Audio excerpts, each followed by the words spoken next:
pulao that won't stick together, I promise. If you've given up on making pulao because your rice always sticks and mushes together, I'm going to solve that problem for you today, so just keep watching to see my techniques. First, we're going to pressure cook the beef. I'm using an Instant Pot, and that's an onion that I processed in the food processor, and then I'm adding garlic paste and ginger paste. If you've seen any of my other videos, you know I love using Shan Masala, so I'm using the Punjabi Yakni Pulao mix, and I'm making about 5 pounds of beef here, so I'm using 2 packets. And then I'm going to add water all the way up to the pressure cooker max line. And then we're going to stir it and pressure cook this for 30 minutes, high pressure, manual mode.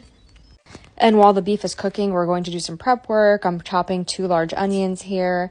And then the most critical step in making sure your rice doesn't stick is washing it. So we're going to wash the rice about 10 times to rinse all of that starch off.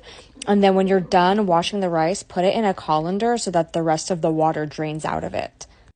Okay, after 30 minutes, our meat should be done, and I always check to make sure that my meat is tender. So you can see here that it is. And now I'm going to strain the broth and the meat. So I put a large bowl in the sink and then a colander inside of it. And then I'm going to strain out the broth because I want to remove all of those whole spices and then have my meat separate. Okay, so now we're going to measure out our yakni or our broth for making the rice. And the rule for pulao is that you want 2 cups of broth for every 1 cup of rice, minus 1 from the total. So I'm going to put the math on the screen to make it very clear. But in this case, I'm making 6 cups of rice. So I'm going to do 6 times 2, which is 12, minus 1 from the total, which makes it 11 cups of broth that I need. And we're going to measure it now because we don't want to be stressing while we're cooking. We want to have it ready so that we don't have to measure on the spot. And then we're going to set it aside for later. Okay, so now we're going to start cooking on high heat. We're going to fry some onions in oil. And the key to giving pulao that beautiful color is the darkness of the onions. So we're going to cook these onions until they're dark brown, and it's going to take about 20 minutes. You don't want to leave them unattended because they can burn, and you want to stir them continuously throughout.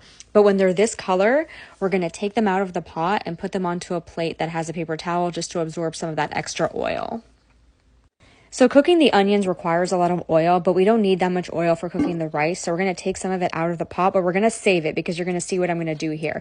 So I'm adding my rice to the pot and I'm going to stir it around. And then I noticed that the rice needs a little bit more oil. So I'm going to add some of that saved oil, just a tablespoon at a time. And you want to use your judgment. You don't want the rice to be dripping in oil, but you don't want it to be dry either. And the right amount of oil is going to help to prevent the rice from sticking together while it cooks. So I added a tablespoon of oil about 3 times.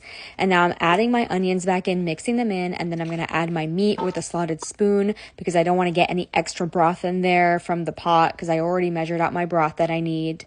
And now we're going to add our measured broth to the pot. And we're going to add 3 green chilies here. This is just for flavor. It does not make the dish spicy. And I'm going to squeeze half a lemon into the broth. This is also a trick that helps the rice to not stick. Now for the fun part, we're going to simmer this on high heat until most of the broth is gone from the top of the rice. And I'm going to show you what it's supposed to look like. So right here where you see the pockets of rice and most of the water is gone, this is the point in which we're going to cover it and cook it on low heat for 15 minutes exactly. And then when 15 minutes are up, we're going to turn the heat completely off and let the rice rest for another 15 minutes before lifting the lid. Okay, now that it's rested, you can lift the lid and look at how beautiful that is. All of the grains are completely separate. And that is how you make